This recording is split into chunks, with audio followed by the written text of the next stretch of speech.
Hot Chili Peppers' self-titled debut album was released in 1984, and there's really not much of a history with this album because this was the genesis of Red Hot Chili Peppers. So allow me to show you who the band members are. Now I have this written down, so if you see me looking down here, that's because I get names mixed up sometimes, and I just wanted to make sure I got the correct info to share with you. So the band members are Anthony Kiedis as vocals and guitar, Flea as the bassist, Cliff Martinez as the drummer, and Jack Sherman as guitarist.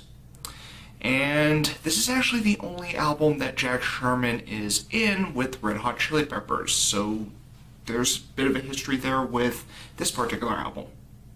After giving that little introduction, maybe I should start telling you what I think of this album.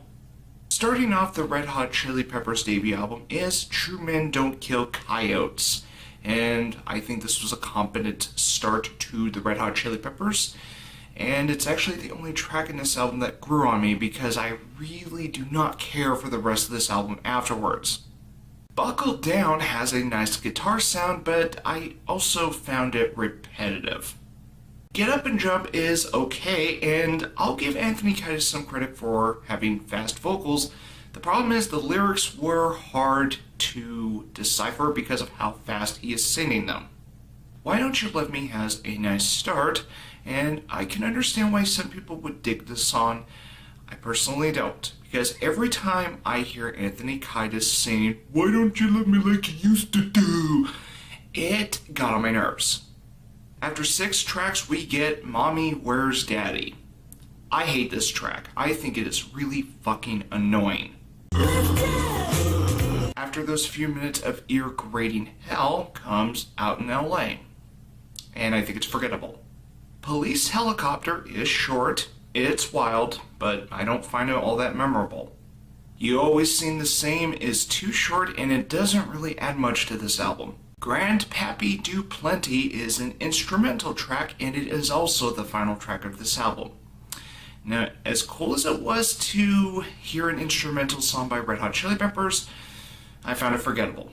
And that was the self-titled debut album of Red Hot Chili Peppers. And I know I didn't say a whole lot when it comes to this album, but there's really not much to say because let's just say the Red Hot Chili Peppers were not too proud of this album. In fact, the production quality of this album was terrible. How this album sounds, it sounds very amateurish. And it wasn't Red Hot Chili Peppers' fault. It was just whoever produced the album didn't really do a good job in, quality checking and all that. Now, the only thing that really saves this album is the decent instrumentation by the band members. But I hate to say this, most of the songs are forgettable. There is at least one track that I personally think stands out because it was the first song in their first album, and that's how they pretty much began album-wise. But this is an album worth skipping. If you like this review, feel free to hit the like button. And if you want to follow my channel, please feel free to hit the subscribe button. And as always, you're welcome to leave me a comment if you feel so inclined. And thanks for watching. And I will see you in the next review.